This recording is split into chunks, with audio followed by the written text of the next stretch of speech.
definitely I don't against see how you can racism, say. but I'm not for the super far left wing stuff. Like I agree that super SJWs are not my thing, but I can see Yeah. we can compare our culture to other cultures that still have that where women can't work, like Saudi Arabia. They're worse. They're less happy. They're more miserable, and we can compare them to like obviously, yeah. Neither of us were there in the 1950s, Yeah. unless you just look like a phenomenal 90 or whatever. But we can look at the data from back then. We can look at crime rates. We can look at health rates. We can look at you Crime know rates were lower then than now. In the 50s? in some cases and in some cases no. Yeah. No. So in some cases, not in all cases. Some crimes, not all crimes. And actually, crime rates have been going down, especially murder rates have been going down for 40 years, 50 years. So we're actually, I think, almost at the lowest crime rates and murder rates ever. I mean, they've kind of come back up again, but you're talking about the with the crack epidemic, Well, I'm talking where about like the in the 80s, 90s, Yeah, yeah. So in the 80s and 90s, there was just off the deep end. yeah, yeah. So it Um, seems like our crime rates but are in the actually going 50s, down. like in the 50s, from the 50s to like the 65, it spiked like crazy. Places like California, even not just by population, when you go by per capita, it went crazy, and that was part of this um, going into the single motherhood thing and this whole push to believe in the racism thing, or the excuses that they've given blacks to be out of control. Oh, you can't help it, it's just racism, and the cops are racist. You're not wrong for being a criminal, and they're again this feminism, the single mothers, the fathers being absent or just too weak to deal with the mothers because they're just hell to deal with. It has not been a good thing. But right, so there was a rise in crime, and now it's going down. So if It's going down, but at what cost? Because they're turning them all gay.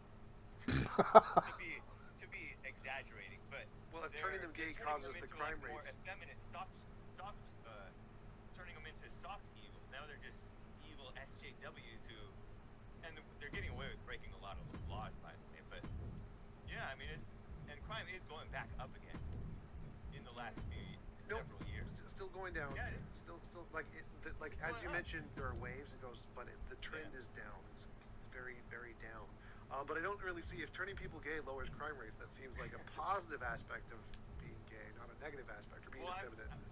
I'm exaggerating. I'm just turning people into like this womanly, nicey nice patty cake type of evil where people are just have turned in and oh man, sometimes the LGBT there is a lot of What is evil about being effeminate? Like I'm not seeing the evil here. I don't know what the soft evil is that you're describing.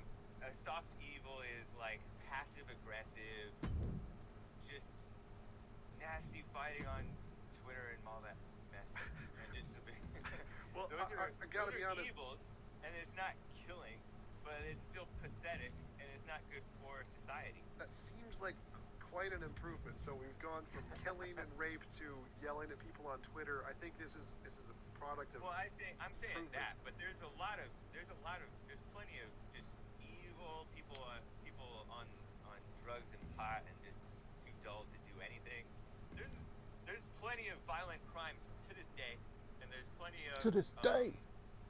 To this day. abortions to this day, even though abortions are supposedly going down because people are just either not having sex anymore or they're using all that protection mess, and so Protection rates are mess? going down. Like I'm not seeing that as a bad thing either. So I don't really understand when you. You don't see a declining population as a bad thing? No, not if people don't You want don't? to have kids. No, I don't think like the Muslim society has a very high population because rape is a thing. There's legal rape and marital rape. I don't see this as a good thing. I don't think allowing or trying to enforce policies that create a more populous society is a good thing. I think the population of society is determined by the choices of the individuals, and so I think it's a good thing that people have a option. It seems like when societies grow technologically, then the population automatically goes down because they choose to have less kids so that they can give a better life to the one or two that they do have rather than having 6 kids because 3 of them may die of hunger. They can help out too. Yes, when the other kids are dying of hunger. The three remaining kids can work together to try and survive. That seems like that's the inspiration for having many kids is that if a lot of your kids are going to die because they're going to starve to death or because of dysentery or because of appendicitis, you want to have as many kids as possible so they have a high chance of living. Now, because your kid is pretty much guaranteed with a very high level of certainty to actually reach adulthood, it's much more reasonable to have few kids and then invest your resources into giving that one kid as much happiness as possible. That seems to be an improvement, not a declining of society, not an evil. Huh.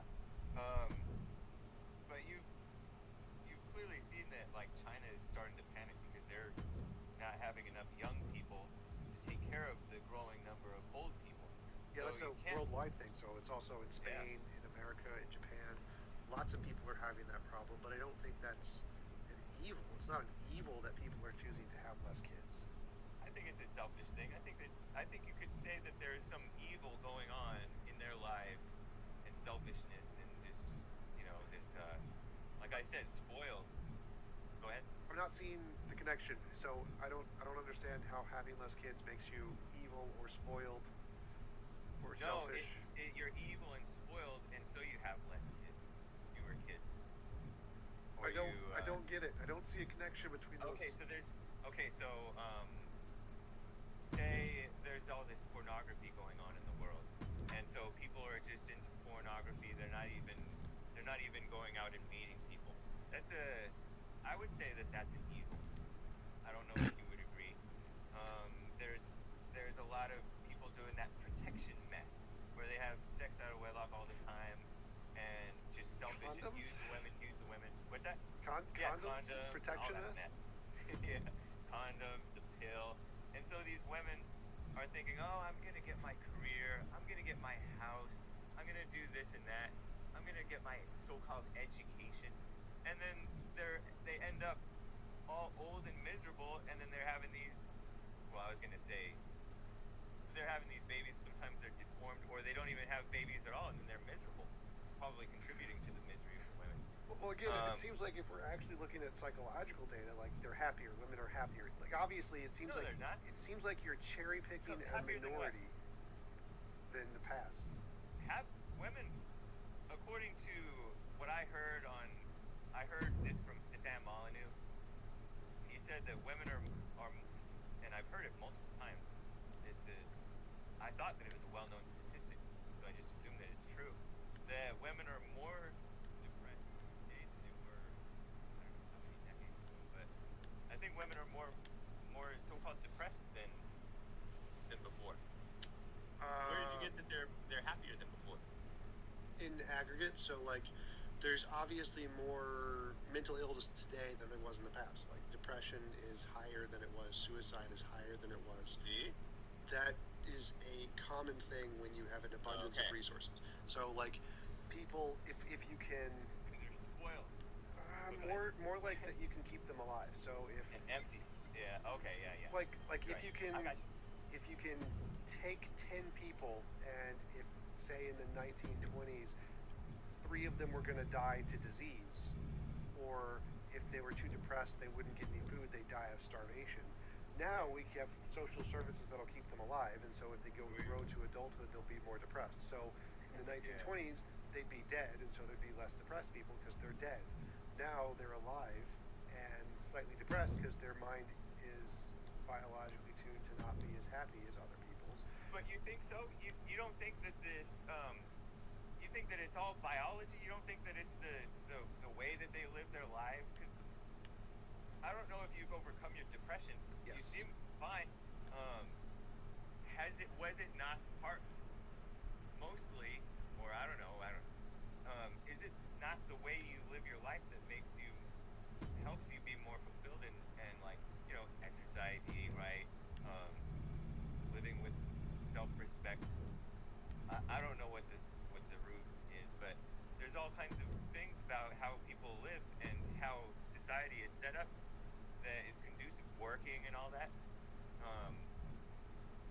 Stuff that's conducive for people not to be so-called depressed, like the shutdowns that happened.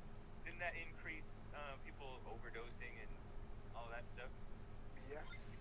So there's have a good example. So my depression was cured because of lots of sex. Lots of sex is literally what cured my depression. And so it was the things that you're saying are degenerates and evil are literally the things that help me cure my lifelong depression. So I'm not seeing the connection here. It seems like you're just labeling things as bad because they're. I mean, it's a crutch. I suppose it's an acceptable crutch for a young man, especially in a society where it's been accepted for a time to keep you alive a bit, or keep. Well, I don't know if you were ever into the suicide thing at all, but Yes, I took a bottle of sleeping pills and slit my wrist back when I was super depressed. is that at one single time? Yes. Did that on? That was just one attempt. Yes. Trying to. Wow, that's rough. Yes, and what cured me was sex and opportunities for sex, and so that has. And now you don't really need the sex so much, right? I'm not going to give it up. Oh. I I thought you were not going to divulge that. I think I probably do. I think it is a huge part of my emotional safety net that if I didn't have relationships with the women who I have relationships with, it would definitely make me go back into that depressed state for sure. It does seem like that. Yeah. Wow, that is so interesting. There's something else that she said, but I forget what I wanted to make a point about. Sure. So there were a few things, Yeah, go ahead. a few other things I was interested in, like I don't. Again, I'm not seeing how these are degenerate because it seems like you're just labeling them as degenerate or an aversion to them socially from the past. On the face of it, it's just wrong. Yeah. So it's like yes. this like I think feeling that people have in the I past. think that's it's not even necessarily religious, because I think that people just many atheists, or I know at least one or two, who the homosexuality thing, it just doesn't make sense to them. Like they don't accept it. Well, how is that different from any of the things that people saw as bad in the past, like mixing linens or eating pork or eating shellfish? It seems like all societies had a bunch of these cultural things that you shouldn't do that were seen as abhorrent. But as society changed, we adopted, those aren't actually abhorrent, that was just a silly thing people used to believe. And there are many things like that you believe today that you take for granted as normal that 100 or 200 years ago people would say, oh, that's horrible and that's evil, especially in Christianity. Just in Christianity alone, the Christians of 1,000 years ago would be abhorred at the many of the things you do compared to what they thought were appropriate. And how is your belief that these things are abhorrent any different from their belief that all the things that you're doing is abhorrent? And why shouldn't we be equally as okay with You say you'll be going now? the way we treat society today as we were in the past? Because it seems like we make progress. Because you keep mentioning that you don't see progress that's being made. Yeah, it's plugged into the controller, but I didn't even tell anybody I was streaming. Yeah, I didn't even say anything. This is what I would be doing. It seems like If people show up, cool. I see everything How would as they progress. know, Stephen Like, Baker wrote if a you great happen to book be on on topics YouTube, that you're have to do with subscribed to me, nature. you'd see it. Where looking at all the major statistics that have been changed over time through these kinds of moral progress, instances of moral progress, eliminating slavery, women's rights, LGBT rights, workers' rights, animal rights. These things seem to have had lots of overarching effects on society because as our moral scope increases, it affects the way that we build our societies to make it a better society overall. Got a so man. when I look at these things, I see tons of progress. They're all due to these things because I'm just Fuck looking at that nigga. society You as need to be society with me. is hugely beneficial or benefited by these things. And it seems like you're saying that because that there's this natural aversion we have to these certain things right now, that this is some kind of an inherent truth in the universe, which is similar to how people in the past, hundreds or thousands of years ago, would say we have a natural aversion to these things, therefore it's some inherent truth. But as we get rid of those, it seems like society is better off. So how is your aversions any different from the aversions people had 500, 1,000 years ago? Well, I don't know, because I think that there is a lot of truth to the questioning of what we know, or do we really know right from wrong, right? Please be I think super that human duper beings safe. really don't know right from wrong. So even like the stuff that I say is wrong, it may be right or wrong. It may be wrong, but not in the way that I'm thinking and stuff like that. Even in like the Adam and Eve story in the Bible, What are you looking God for? forbidden. He Forbade is correct. Forbade Adam and Eve, I think, from eating from the tree of knowledge of good and evil. And so there's this push to like get all this knowledge and figure out good and evil, and it may be quite misguided on the part of many of the Christians, many of the people who are for the traditional or for the natural aversion way that I just expressed that you're questioning, and as well for the people on your side who think that these things are progress and are good things. Those things that you laid out, and you say that they've been measured. I don't know. I have no reason to think that. I don't think that you're lying to me when you say that they've been beneficial for people's minds and stuff like that. But maybe they have been beneficial in some ways, but they've also come at lots of costs that I don't think that you can really deny. Well, like what? The breakdown of the family, the people are just full of hate, and I don't think that it's really improved the spiritual lives of people at all. And a society is more divided than in a long time. I don't know about how we were when we had the Civil War, but that was pretty divided. It was pretty divided. But I mean, I don't know. I think there's a lot of female evil now that by female I mean like this soft evil where Oh, people are find quite my divided. love. I don't That's think that sweet. there's going to be a hot war, but I'm getting people are quite spam.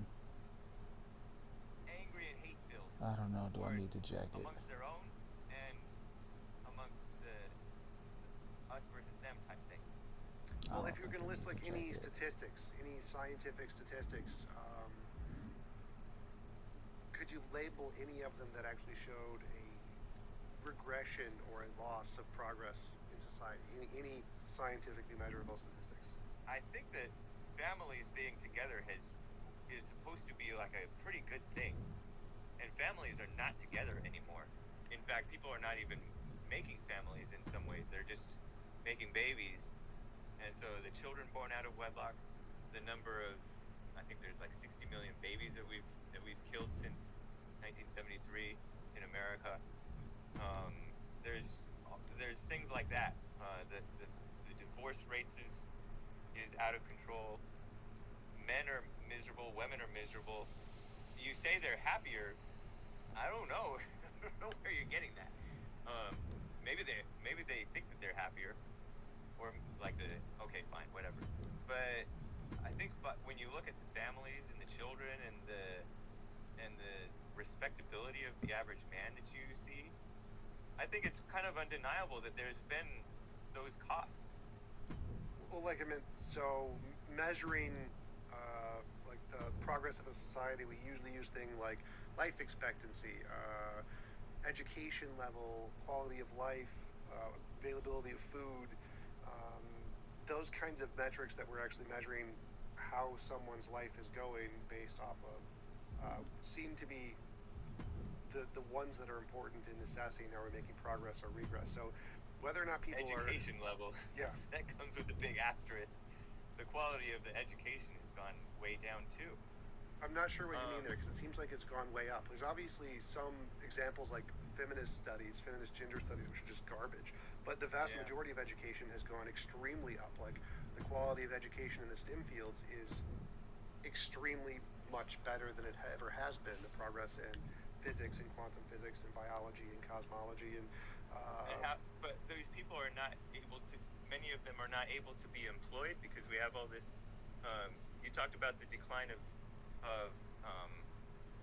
I remembered what I was going to talk talk about. You talked about the decline of population becoming a problem for worldwide, because the young have to take care of the old, and the young are a shrinking population, the older a growing population. That's happening for whites in America, and that has not been a positive thing for really anybody. But the education, I don't think that a lot of, okay, maybe they're able to make amazing technological things, but they're coming out morally decrepit. They're into this anti-racism thing. Maybe it's hurt you a little bit less, but you are accepting of all this madness. I don't know if you went to college, but well, I'm not. So we're trying to assess what is the quality of education. We're usually trying to figure out like how good is the technology or the progress in understanding reality. Whether or not you agree with their morality wouldn't have anything to do with the effectiveness of their education. Their education is still far better. Teaches, but I know that the education teaches them a false version of morality, and then they come out in debt and unable to get a job. And what use is that education? Not in STEM fields. In the STEM fields, like so in all of the major fields of education, like I agree there are some that are terrible, like arts or feminism or gender studies, but that's a minority. The vast majority of science education, science, technology, engineering, mathematics, those kinds of fields are extremely high paid, extremely well educated, making significant amounts of progress in the world, winning all kinds of Nobel Prizes. There's tons and tons of things that seem like in every one of those fields, education seems to be better now than it ever has been in the history of humanity, without exception. Haven't I heard that there are engineers who are having difficulty finding jobs? I'm not just talking about the so-called liberal arts or whatever, the SJW degrees. Not that I know of. I don't think there's a shortage of engineers. Engineering is one of the degrees that is the highest paid and easiest to find a job in. I think only second to like graphic to programming. Programming is like the highest, easiest one to get a job in. So yeah, the STEM fields are all usually. They say learn to code. Yes, you get a bachelor's, you get a job at like six figures. Maybe I'm thinking of some less SJW type degrees, but they're still degrees that it's I don't know. Maybe they're bringing in all these immigrants, and now the American kids who are graduating college. I've heard that American kids graduating college, not necessarily doing gender studies or black studies or whatever, are having a tough time. And then they have this student debt crisis because they're subsidizing. Just makes everything more expensive, and it's stupid. What a racket. Yeah, those are usually the arts and theater degrees, and there's a lot of those. But I don't know. I don't think we should offer those. But all of the STEM field is you're pretty much guaranteed to get a job if you go into STEM. STEM is like very. So then you agree with me that that there is some drawbacks to this spoiled society, because we've come up with these sham degrees and tempted these students. Oh, everybody should go to college. What should I major in? Major in this, and then they're left out hanging. So that's a negative in society. Sure. There's that did not exist before. I think. I think there were worse things before that you were forced to go into your parents' housing and you died and didn't get enough food. I think that there are definitely, like, I don't think society is perfect, obviously. I think there's lots of things we can do to improve it, but I think that the negatives that we see today are far better than the negatives we had in the past. So I think that, as I said before, I think today is the best time to be alive for any human ever, and I don't think that any of the progress that we've made has had greater negative impacts than the positive things it's produced. So obviously there's, like, if you spend money in one location, you're not spending it in another location, and so there's going to be a benefit here and a detriment there. But the positives that society has been made seem to be definitively better than the negatives in every way that I can think of. So obviously I don't think we're perfect. Clearly we're not perfect, but it seems like we're getting closer to being perfect, not further away from being perfect. Do you see America lasting much longer? Yes, quite a bit. I think that most of the political dissent and disagreement is just politicians gaming the system. I don't think most, if you look at the actual policies of Republicans and Democrats, there's very little different. They don't disagree on anything when it comes to economics, to like workers stuff, to unions. They don't do anything, and they're happy to not do anything on any of those because they pretty much agree on all of the major economic policies with very little difference. And most of the things they talk about are just showmanship and playing to their base. So I don't think that from the politician standpoint, there's very little they disagree on. So I don't think there's going to be a huge war in America to change any of that. Do you see like the quality of the military declining not because of the technology? The technology may be great, but the quality of the people. No, I don't think America's military has in any way depreciated its effectiveness at all. The opposite.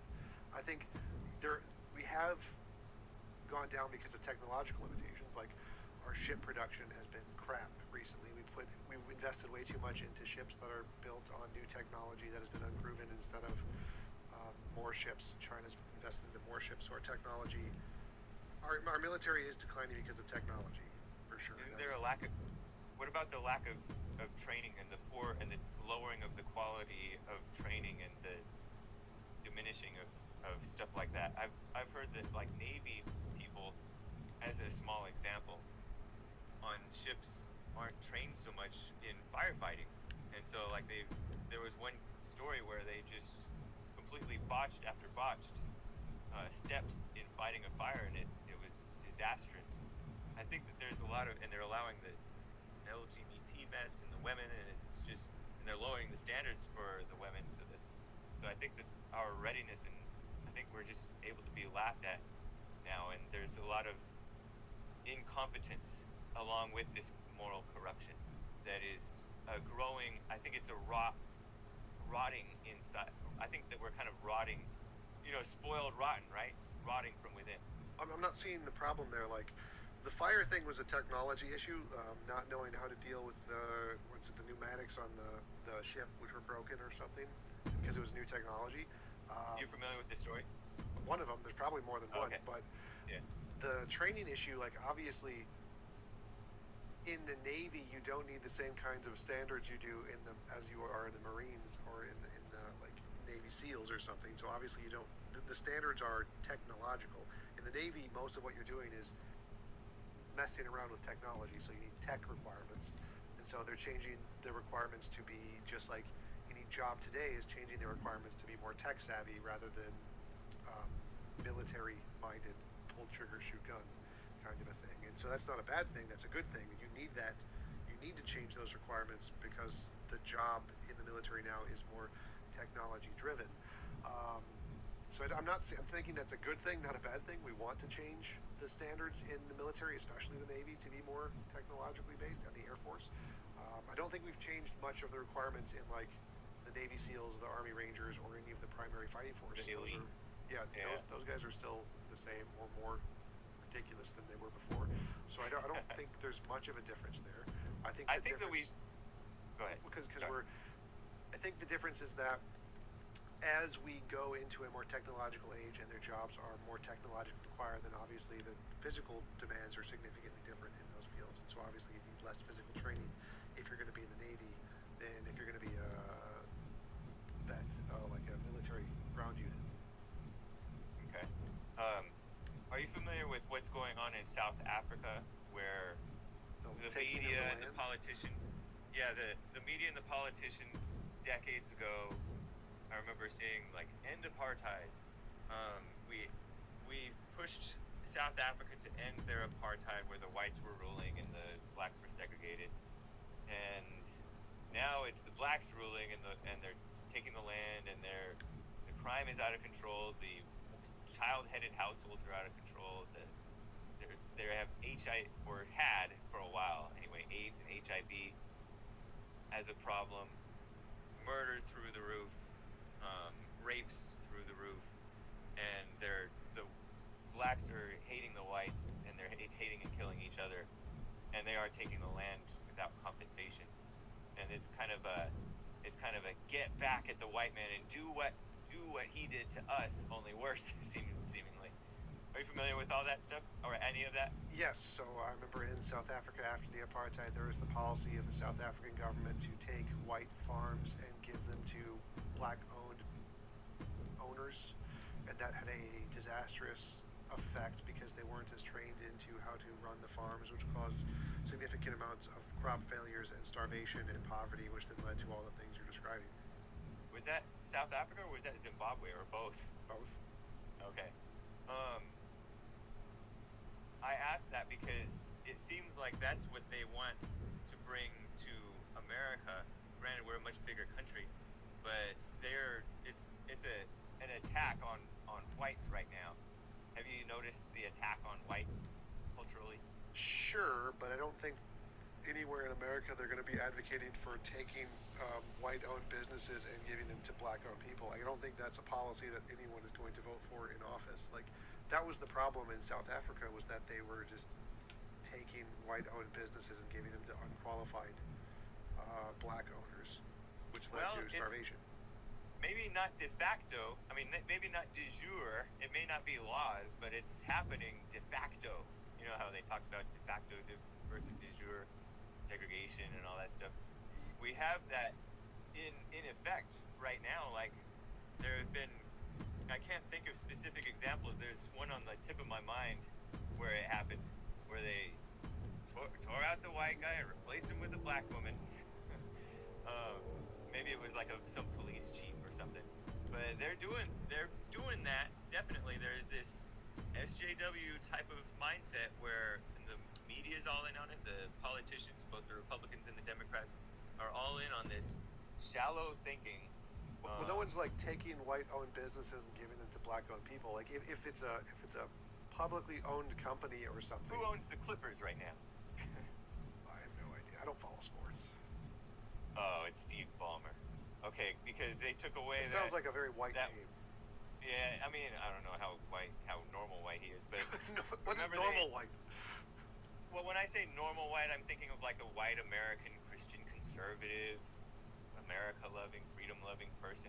Not that the prior owner of the Clippers was that. He was really not that. But they took away the Clippers owner's team. Supposedly they reimbursed him, I guess, but they also gave him a hefty fine too. Donald Sterling, because he told his young lady friend, I don't want you hanging around with black people. It's embarrassing me in public. You're making me look bad, or something like that. And there was this whole lynch mob. She recorded the conversation secretly, which is illegal in California to do it. You both have to consent. But she fed it to TMZ, and there was this whole lynch mob several years ago that wanted to take his team away from him, so they took his team away from him and punished him, and maybe they reimbursed him a little, I guess. Well, and gave it to this Steve Ballmer guy. But it's basically that's an example of taking.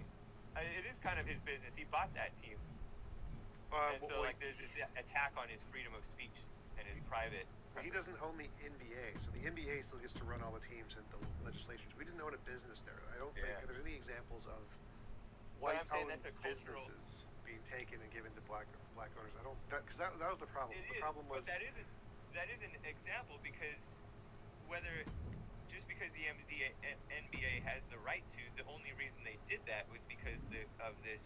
They agreed with this cultural attack on the quote-unquote white man, who is white with an asterisk, who said something discriminatory against blacks on behalf of his relationship with this woman. Yeah, but that's in the terms and policy of the NBA. So he was an employee of the NBA. He was employed by the NBA to. Is he? Yes. He's a team owner. I guess you could say so the NBA, an employee or something. The NBA funds the franchise. The teams, yes. So he was essentially an employee of the NBA, and the NBA let him go. Essentially, that's how it works. but it's not. That's totally fine. Like if a company wants to fire someone, they have the right to fire someone for any reason. Silly garbage nonsense. I don't think it's Right? right. I don't think they should do that. But that's a different Yeah. topic than South Africa. That's not a comparative to South Africa literally taking white-owned businesses and just stealing them. Not I quite the know, same but thing. but it is a by hook or by crook. They're toppling the white man. But it's not comparable to South Africa. So like the original I mean, argument it is was. coming. It's the. Go ahead. I don't see any comparison where literally American policy is going to be taking companies away from white-owned businesses and giving them to black-owned people. I don't think that's ever going to happen in America because of the Constitution. I think that's a good Constitution, good thing. I don't see the Constitution really protecting us that much. I mean, there is. It may not go down in the way that you are saying, but it's still going down. And the attack is happening by hook or by crook.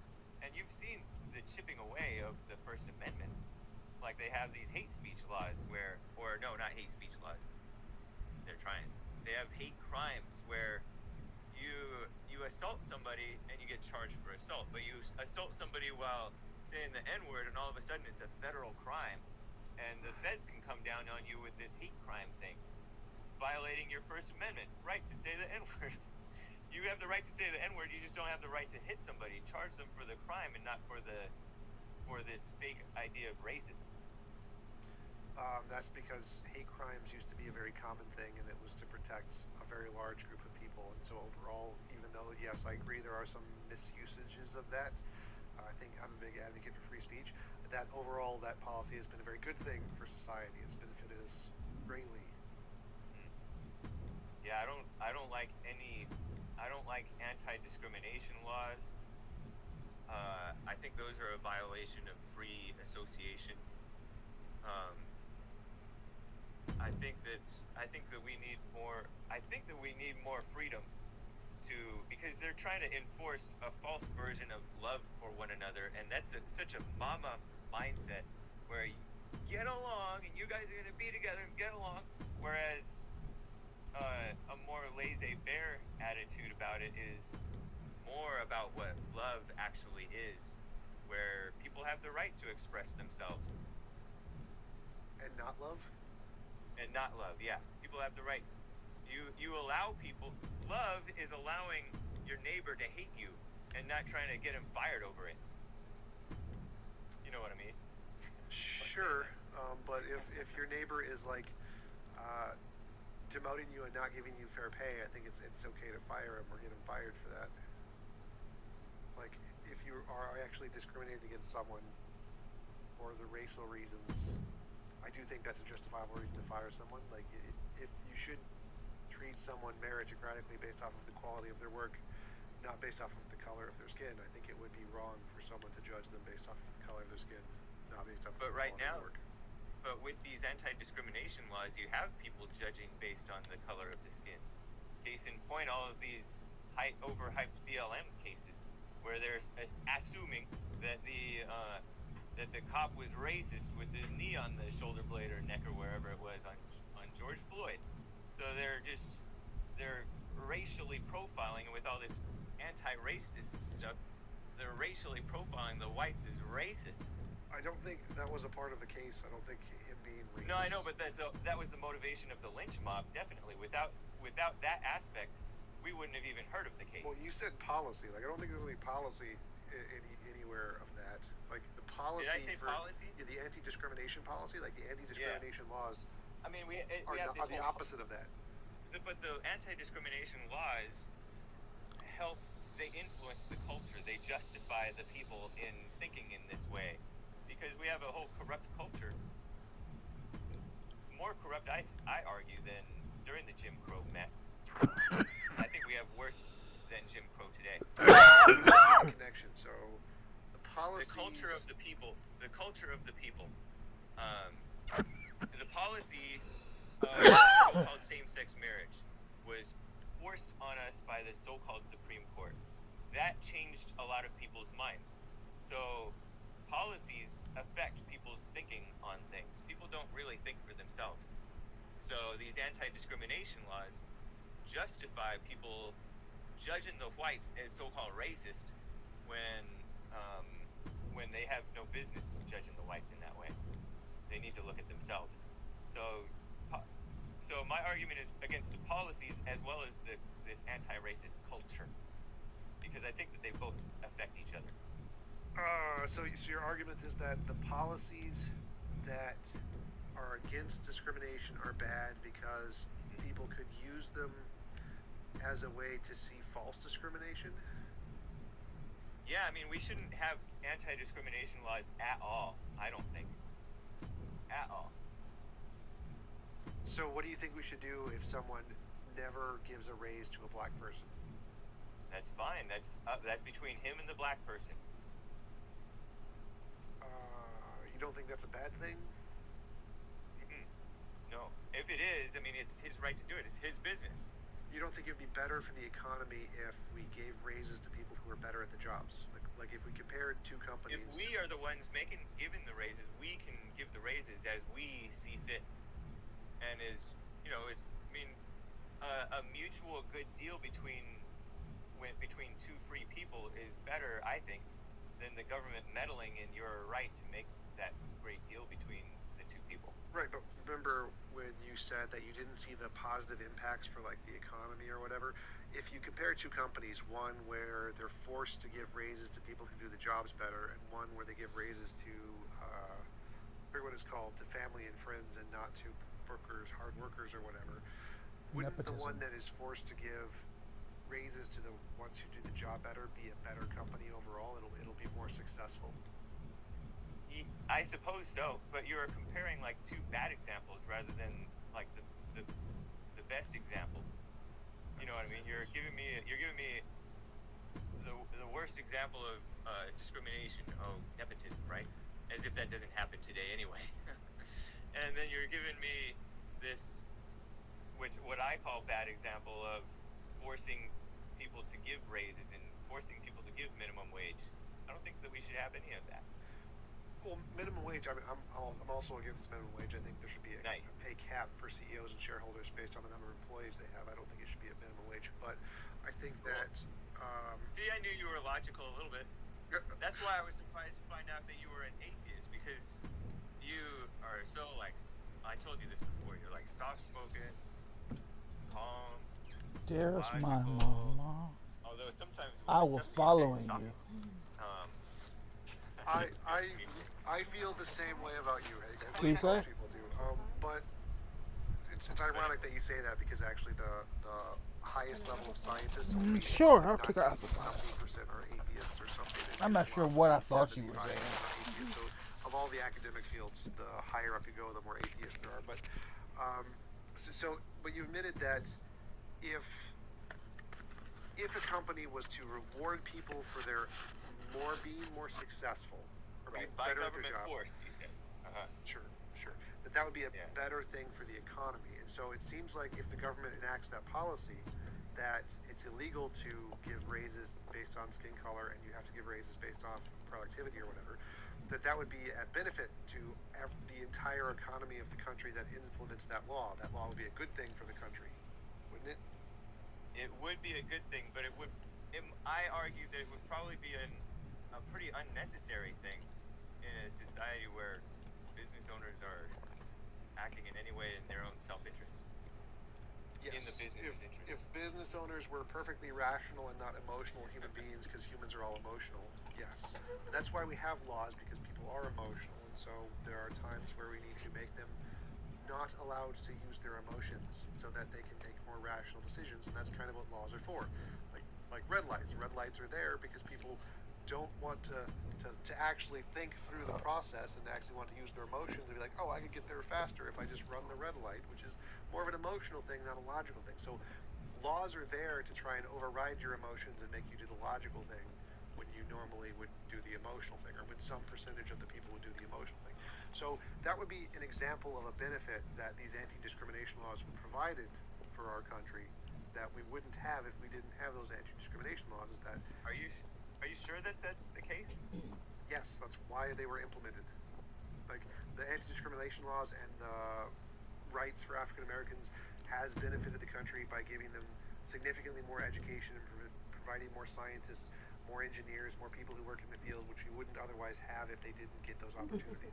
Yes. Huh. I don't know about that, man. I think that one's been pretty proven solidly. That was kind of.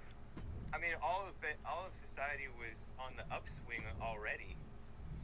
I don't know that you can say that had they not gone so overboard with these phony anti-discrimination laws, because blacks were doing quite well. They were quite educated. They were owning land. They were already in Congress and stuff, and they were doing it prior to even the so-called civil rights movement. Well, I mean, obviously, I agree. Do you know Thomas Sowell? Thomas Sowell? Sowell? Yeah. Yeah, I agree with his argument that a lot of the Social Security things are the reason for the regression of the black community and other communities. But that wasn't the black rights thing. Black rights still had a positive impact. It was the Social Security stuff that had the negative impact in those cases. So I don't see the connection between giving African Americans and anti-discrimination rights weren't the cause of it, the downswing. Yeah, I don't know, because I don't really pay attention, but I just have this basic sense of freedom and the violation of people's freedoms with this anti-discrimination stuff. I think that it's a meddling, it's a micromanaging of people's lives and businesses that I don't think the government should have any right to do. I think that you fill the government with the people that we don't that I don't even think that you particularly appreciate, which is the SJWs and the meddling ACLU types. I hate all politicians. Both on the left and the right, they're all garbage. Yeah, and then but the activists as well. The activists who are the most annoying and extreme and unreasonable are getting positions in these bureaucracies because of this civil rights division of the DOJ. It has nothing to do with actual justice. And it has nothing to do with, like, they're not thinking about what's best for the economy. They're thinking about toppling the white man, toppling the man, and toppling the Christians and stuff like that. These people hate Christians and whites and men and stuff. Well, I mean, to go back to your previous point about freedom and government not intervening, do you think the government should make it illegal to beat your employees? I mean, isn't that assault? Yes. But how is that different? Isn't that also government intervention stopping your freedoms? But that assault is different from discrimination. Assault necessarily is a violation of you. So of course that's wrong, right? I think it's wrong. Yes. Especially if it's not like a mutual fight. But discrimination is just withholding service or withholding employment. Because these people are just on they're so lawsuit happy that they go crazy with, oh, he's not supporting me because he's racist or because he's sexist or whatever. He fired me because he's racist. Like, this is a very corrupt aspect of society that I'm not sure really existed before. Well, how are those two fundamentally different? So, like, hitting someone and destroying their life is different from not giving them opportunities and destroying their life? But not giving them opportunities isn't necessarily destroying their life, because there are opportunities everywhere. No, not if there's discrimination everywhere. No, because there's more than one black around. And if all the whites, which all the whites are not discriminatory against the blacks, but a lot of them have reason to be, but there are opportunities still, even with the discrimination. Even if we allowed discrimination, which really, let's be honest, like it wouldn't be. I mean, yes, they probably would be discriminating against blacks because they have such bad attitudes so frequently. It's encouraged now. Well, but the whole point that would solve itself, really. If you allowed the discrimination, then we wouldn't be forced to reward these people who act with such a nasty attitude and accusatory attitude, and then they would have a better attitude, and then we would no longer discriminate against them. Well, no, because if they have a bad attitude, you can still fire them, so that doesn't affect the discrimination. No, they'll cry racism and all that stuff. They do it all the time. Yeah, but way you can demonstrate if they have a bad attitude. That's pretty easy to demonstrate. Hopefully, yeah. I mean, you got to document stuff. You got to protect yourself. You're taking a risk by hiring these people who have this mindset that I'm talking about.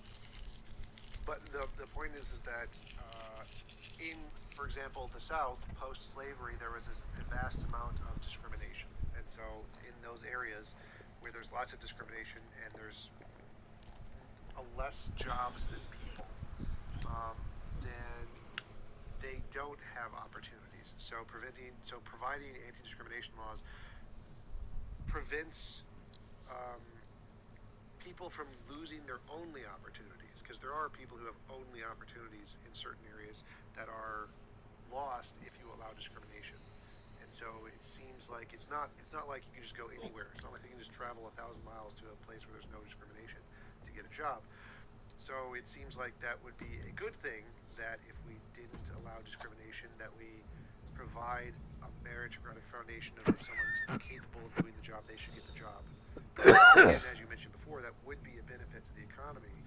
So that is something that we've seen is a benefit from these policies.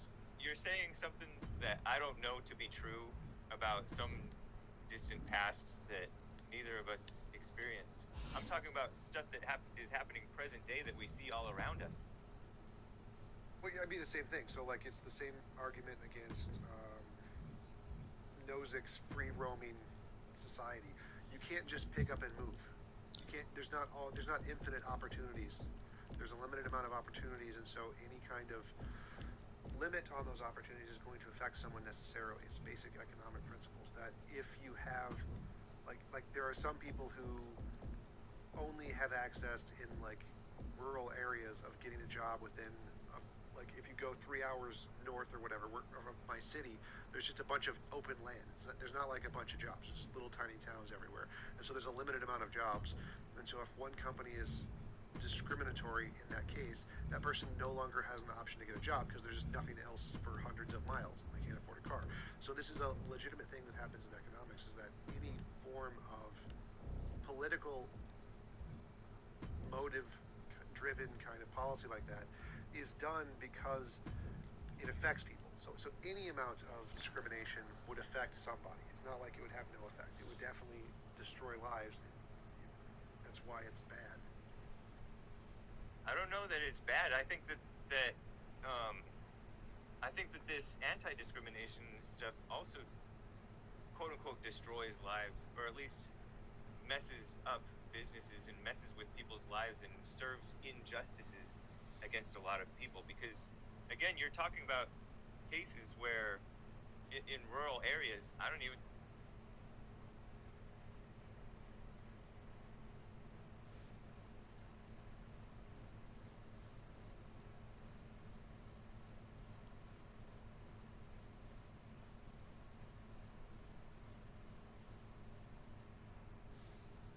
Did you know there is a potent 3,000-year-old herb that helps fix memory loss and brain activity deterioration? One of Trump's former chiefs of staff has come forward to claim that Trump succeeded in getting the IRS to audit some of his political rivals, including James Comey and Andrew McCabe. Now, there are some other issues here based on what, is it Mark Kelly? Not Mark Kelly. John Kelly. John Kelly. I'm like, Mark Kelly doesn't sound right. Yeah. So there are other details that John Kelly shares in, disclosing what Trump was up to when he did serve as Trump's chief of staff. But let's give you the details on what we know. First off, why is Kelly coming out now?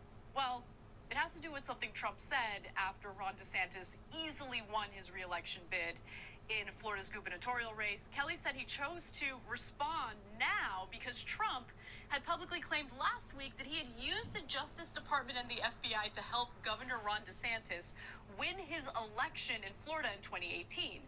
Kelly, who was Trump's chief of staff at the time, said Trump never made such a request, which is the least surprising, update to the story imaginable. Now, what he did do was get the feds to essentially go after his political rivals. At least that's the case with Comey and McCabe.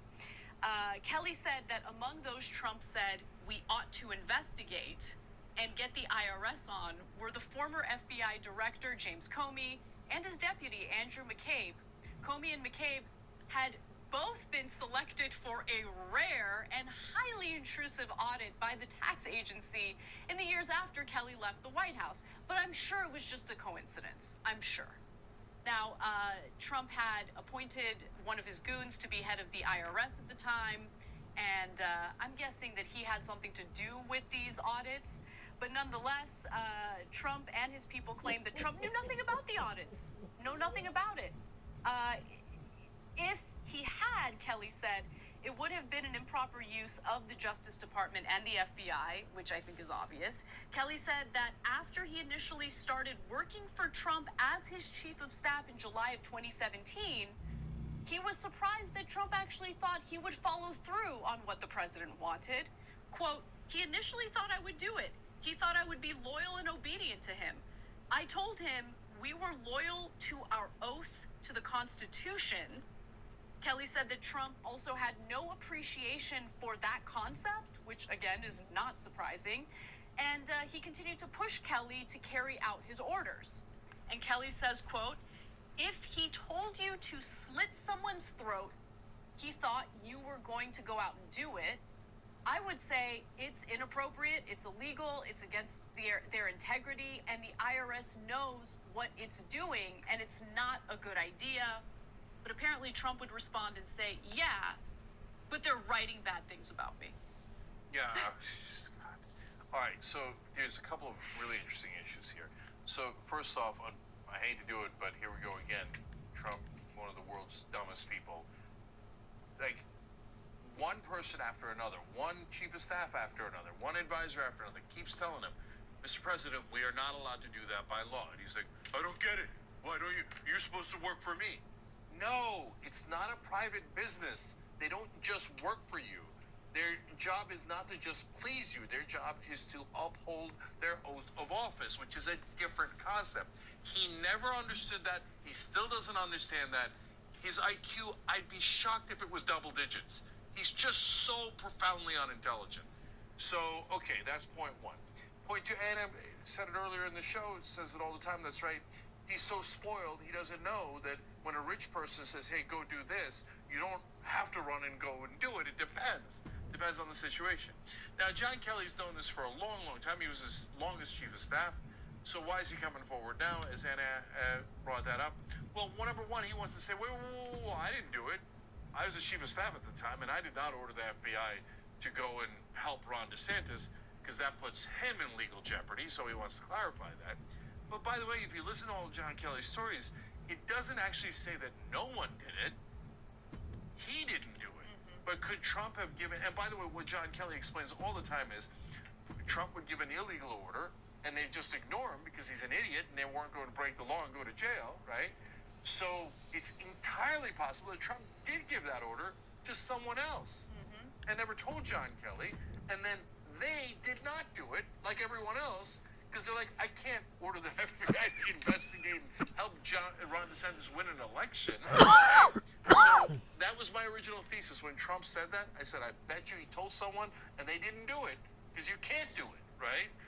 And so it looks like that's probably what happened. Right. Well, I mean, look, I think, because Trump put in place one of his goons to be the head of the IRS. And, I mean, look, what are the chances, guys?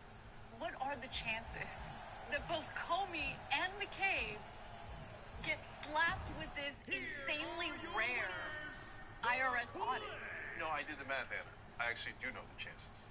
So it's not perfect, but the articles explain what the chances are in those years. Like in 1 year, there was only 5,000 audits of 153 million American taxpayers. In another Good memory, Jake. Thank you. And in the year McCabe was audited, it was 154 million taxpayers, and only 8,000 people got that super special rare audit. It's not a normal audit. That is the most impressive thing you have ever done.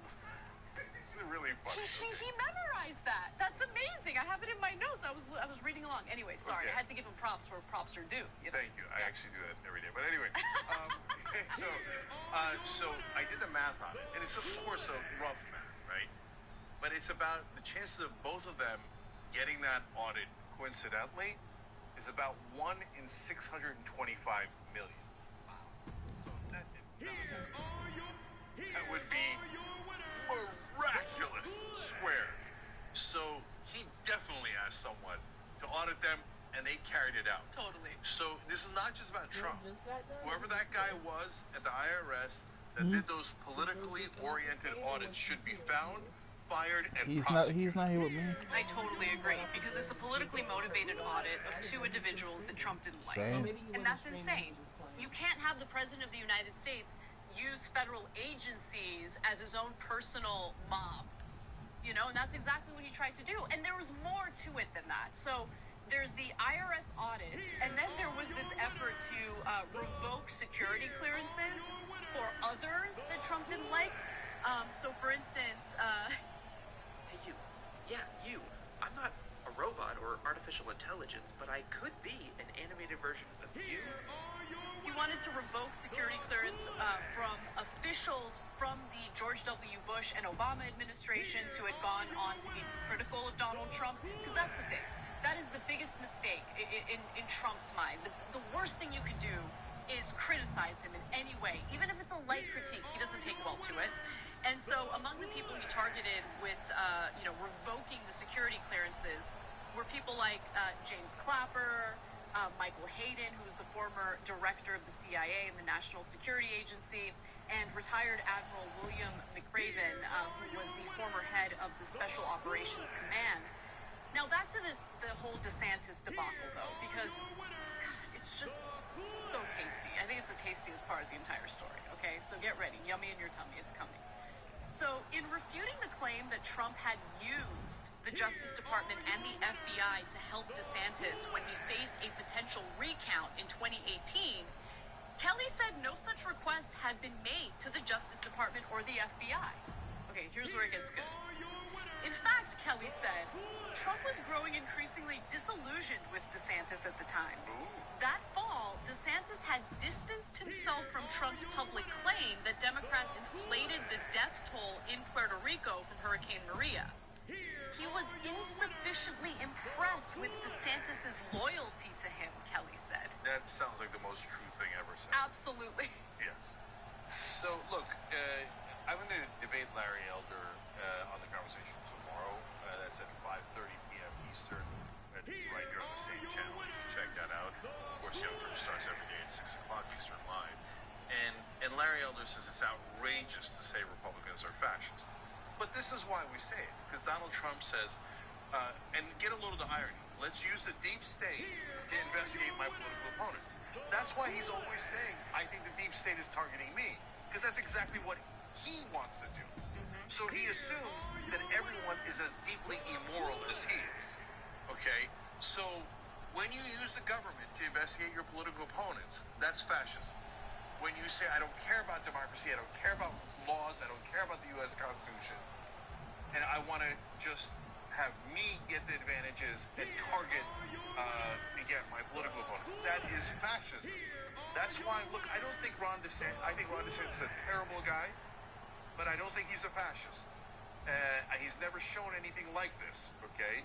Whereas Trump has shown it 1,000 times. That is why it's super important that Trump not be president again, because he won't have people like John Kelly. He will just find the janitor and the other guy, whoever's going to, he's got a bunch of cronies around him. He's going to be the most incompetent, buffoonish criminals you've ever seen. They're going to ignore every law. They're going to shred our Constitution, and we're never going to have another election. We can't let this monster back in. And now, just a small note here. Look, I know they're never going to investigate Trump on this. This is his 28th crime in a row. I want the guy, the Inspector General is trying to find out who ordered this, if it was ordered at the IRS. Good. We need accountability for that guy, because we know they're never going to hold Trump accountable. Right. It's maddening. And by the way, the second reason John Kelly came out is because Trump's also, on a personal level, a monster. Trump had said to John Kelly, while John Kelly was praying over his son's grave at Arlington Cemetery, Trump said, I don't get it. Why do they do it? What's in it for them? Jesus Christ. So that's the kind of guy Donald Trump is. And the fact that A third of this country loves him is, again, one of the most dispiriting facts about humanity that I have ever heard. Here are your winners, the Click.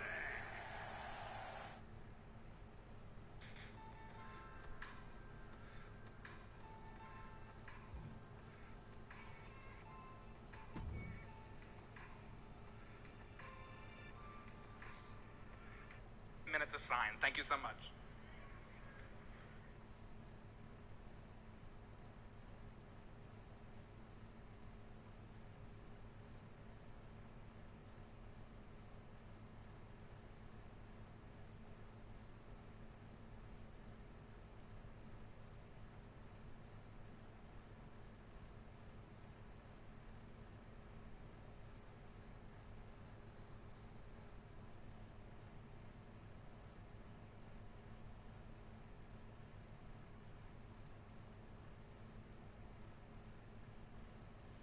How can you deny God when prayers are answered all the time?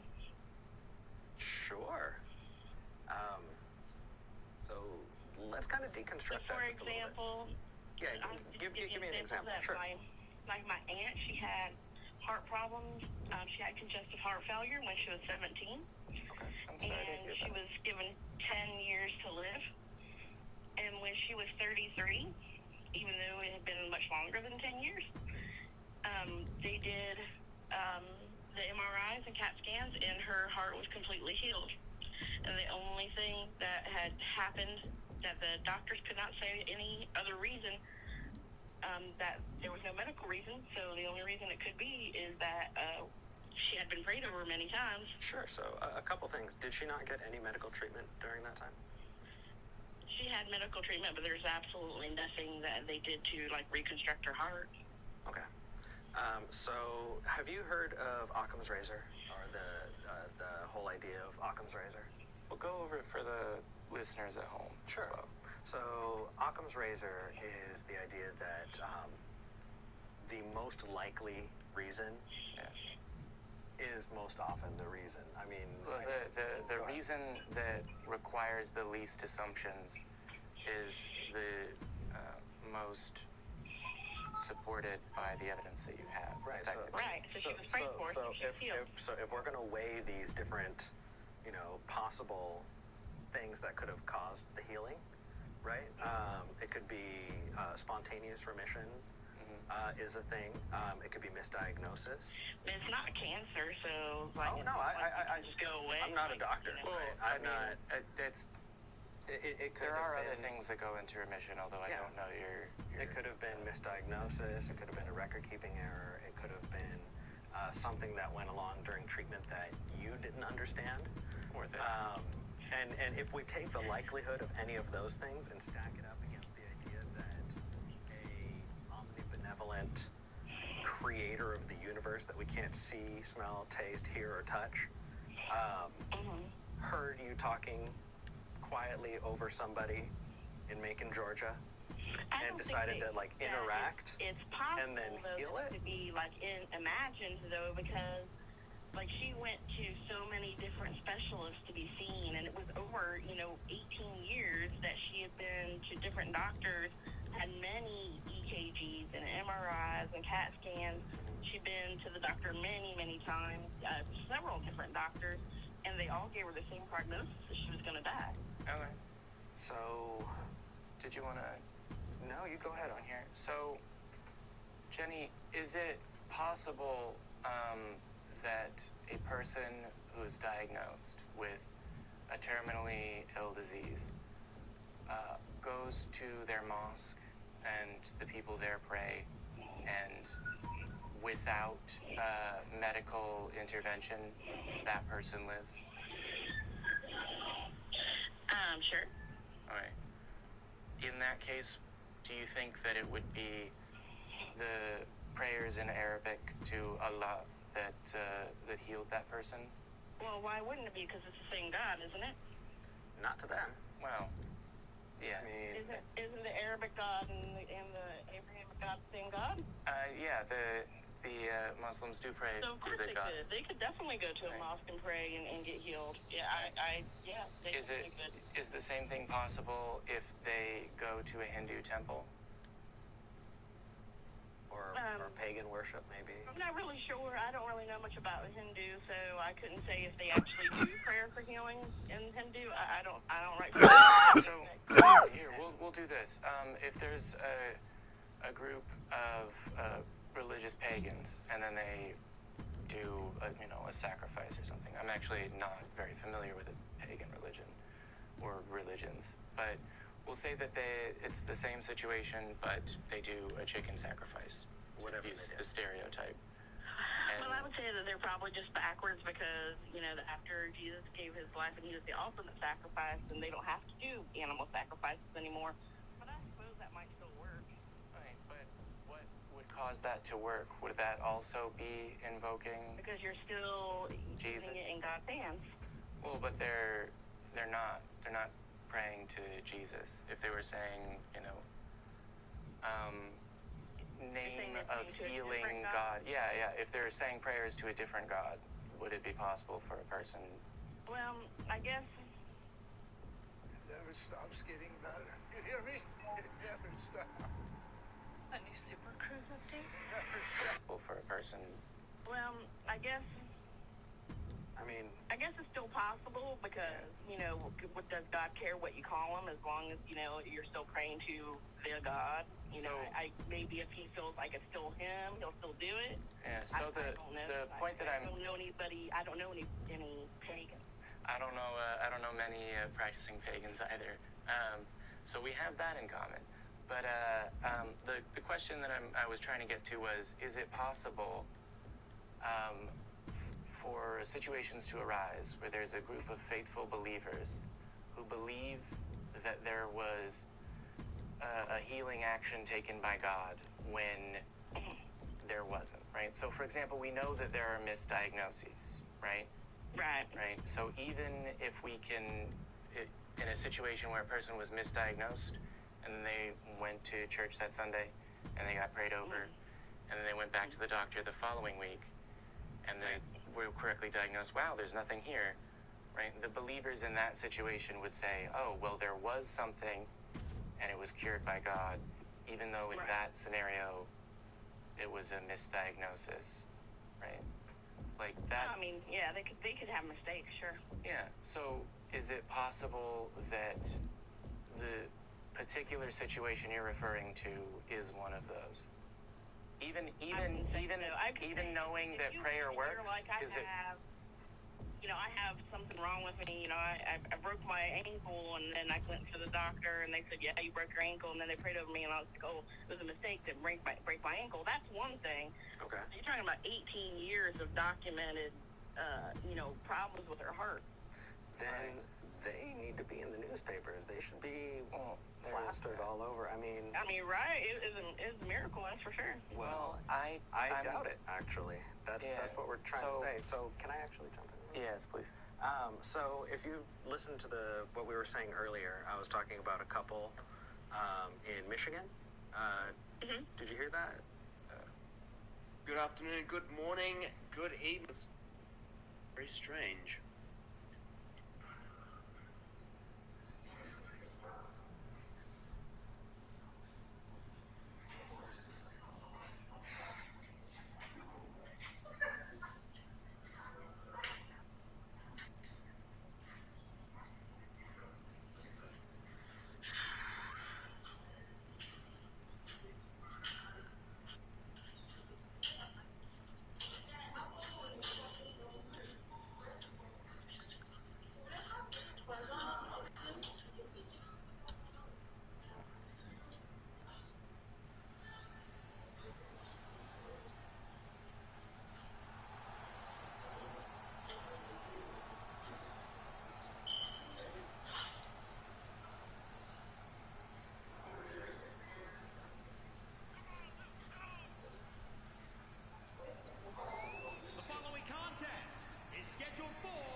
Okay, maybe I do have to bring myself back into the stream to be able to be heard. Can you hear me, Varaha, for a bit? I'm hearing you. You're hearing me. Okay, great. And T-Jump, are you there? Yeah, I can hear you. Oh, fantastic. Okay, well, what an amazing picture this is. I can see Varaha Prabhu there in Togo. I can see a GoPro webcam kind of preview for myself, and a nice Theology Unleashed logo, and a black screen for you, T-Jump. And from Knoxville, Tennessee. Yes, you're correct. Yeah. Oh, look at that. Beautiful. Beautiful. Now, what I'm going to do for myself is I'm going to put this Theology Unleashed thing like this. And since my live camera is not working, you're going to have to go with a recent picture of me winning a bronze medal at a bodybuilding competition. You're welcome. So that's going to be my picture for today. But enough about me. To our speakers for today's debate. Let's start with Varaha Prabhu from Africa. Varaha Prabhu, also known as Sriman Varaha Acharya, is a spiritual leader in the Hare Krishna movement, which he joined in 1982 after quitting his law career. He's opened many spiritual centers in the West African region where he's based. He's currently the director of Centre Culturel Vedic. I think I got that right. It looks like it's French. And Vedic Life Order in both Francophone and Anglophone countries in Africa. He also runs a Vedic library service that is translating the Vedas into African languages. He just finished publishing the Bhagavad Gita in Yoruba, which he personally translated. He's overseeing the translation into other languages as well. To our other speaker for today's debate, Tom Jump. He's a famous atheist YouTuber who is focused on debunking arguments for the existence of God, and he's written a book on epistemology, which he is in negotiations with a large publisher to get it out there to people. Welcome, gentlemen, to the debate, Does God Exist? Yeah, thank you. I'm happy to be here. So for our format for the debate today, we have opening statements, and then kind of like a to and fro informal discussion. And Arjuna said to me, you know,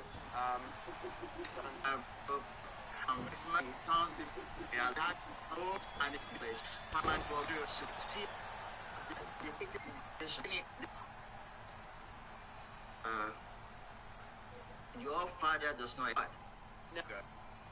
Awesome. Okay, great. So that was just over 7 minutes there for Varaha Prabhu's opening statement, well inside the allocated time.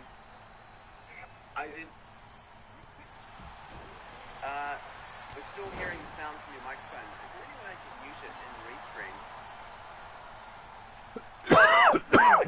I could take you out of the stream. No, here we go. I can mute it. There we go. I'd like to keep you in there so we can see your responses to T-Jump's statements. It was great watching him while you were speaking. I really enjoy that. So, T-Jump, over to you for your opening statement.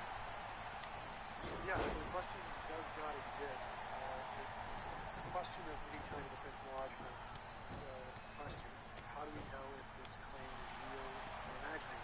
If it's just imaginary, like anything, there's no reason to believe it's true about the world. You can imagine it's not true about the world. Fairies, leprechauns, magic, miracles, mythical creatures, all kinds of things.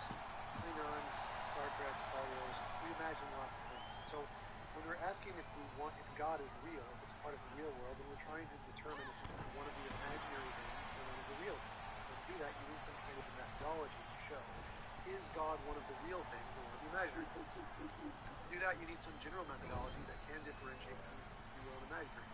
The way we do that is science. Science gives us a way to differentiate between the two with novel technical predictions. So, for example, if I see a cup fall over and I want to say the cup, there could be intervening things that could have knocked over the cup. Maybe it was the wind, or a squirrel, or a bird, or aliens, or God, or the leprechaun, or whatever. And so in order to say which one actually did knock over the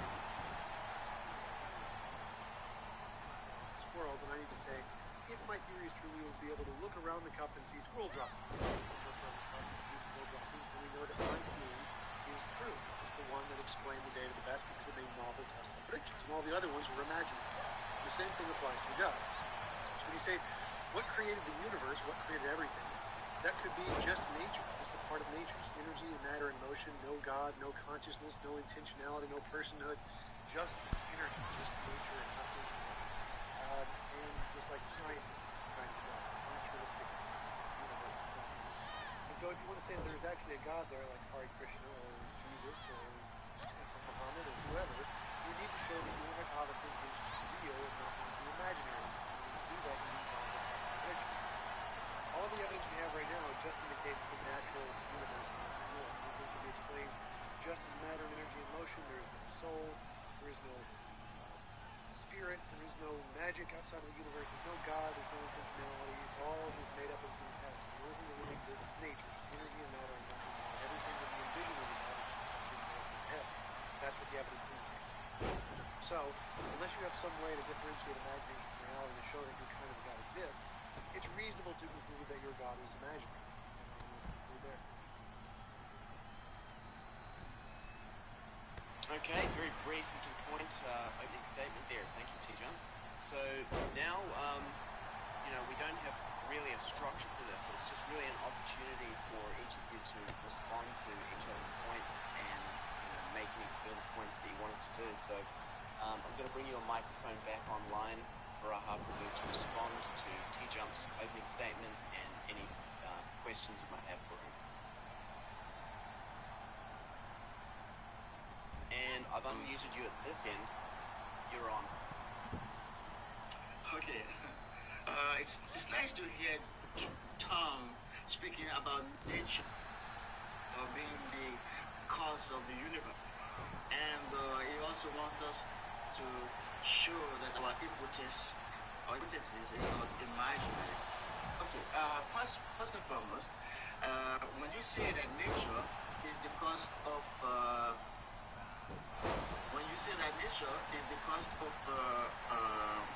universe, what do you mean by nature?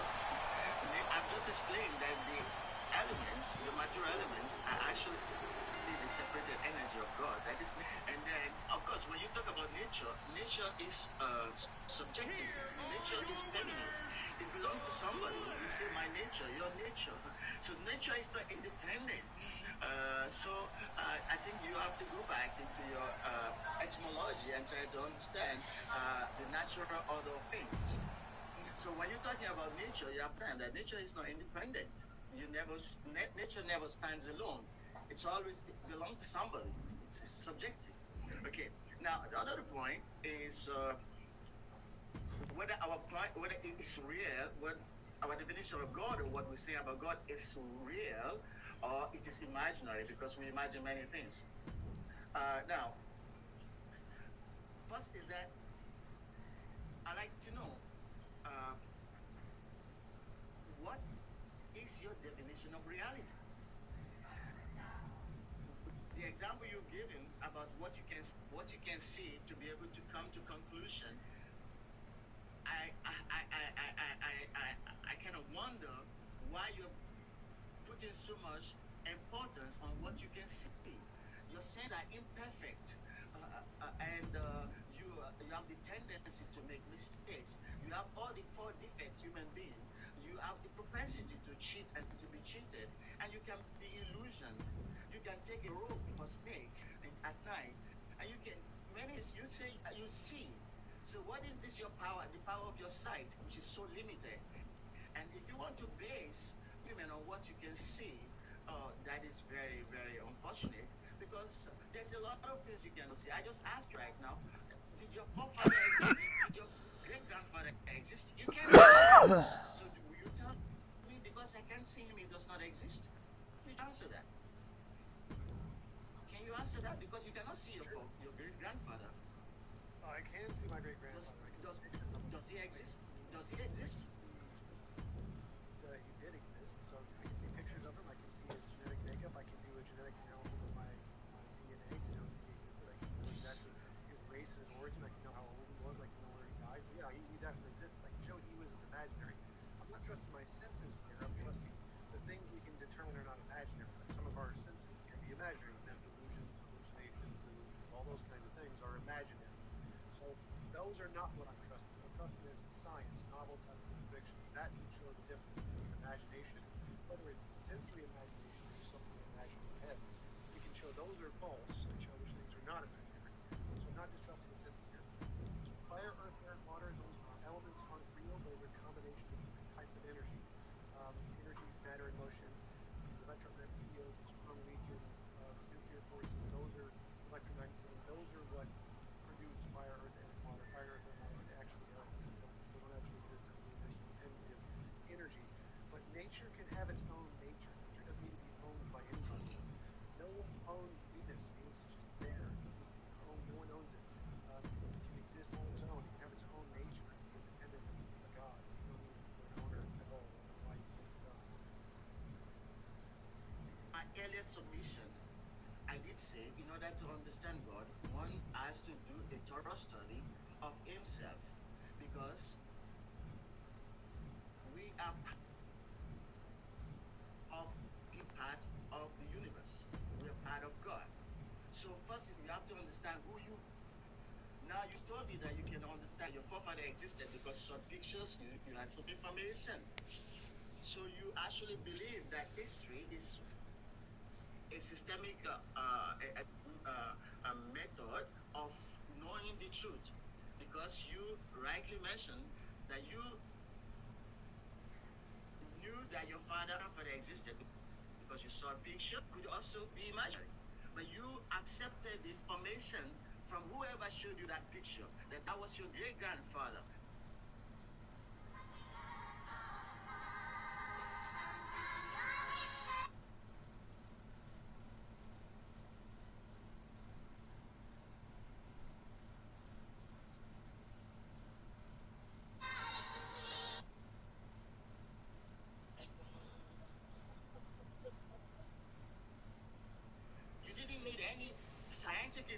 Scientific proof. You said, okay, you can do DNA, etc.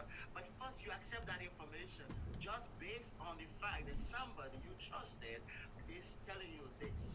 So that is where science is less in being able to give us an absolute truth. Science has gone wrong many times.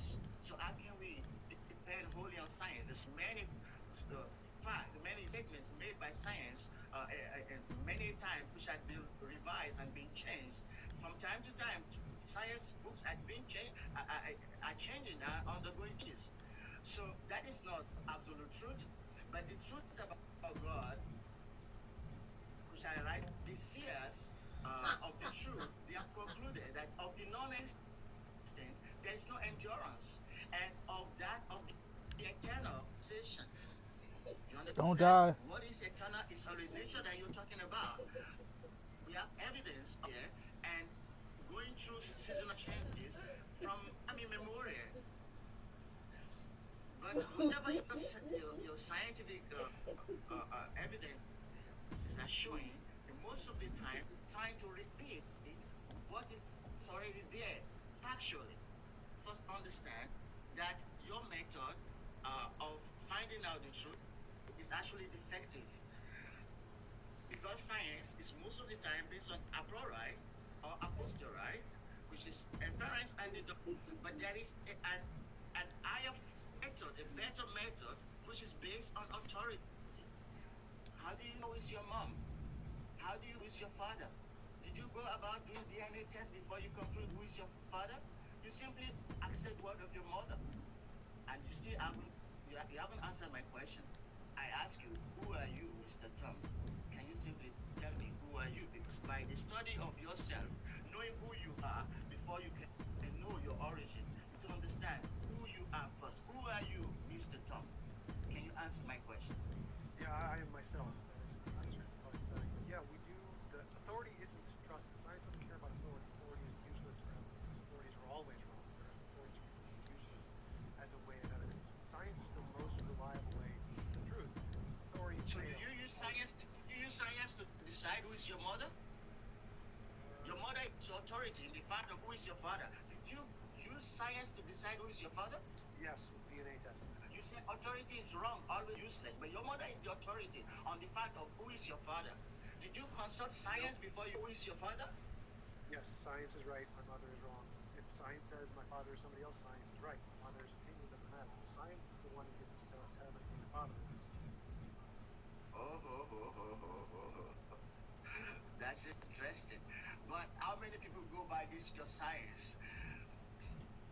How many people go by? Let's go back. Let's go back. Okay, you said that you are yourself.